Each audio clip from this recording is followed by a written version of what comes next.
la Galeria Bàrbara hem tingut la visita de Luisa Aguilar, escriptora i autora del llibre Orelles de papallona. Un gran grup de fans, totalment alocat, esperava a Luisa Aguilar.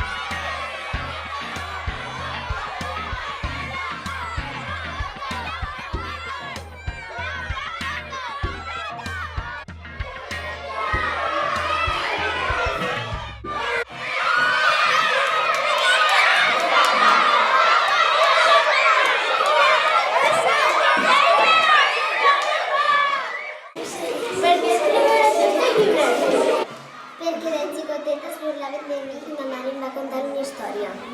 A les preguntes dels periodistes, Luisa va dir que el llibre està inspirat en ella mateixa. En què te vas inspirar per a crear el personatge? Em vaig inspirar en mi. I en contes de la seva infantesa. Més de 5.000. A la roda de preguntes final, els fans van donar la nota. Este llibre.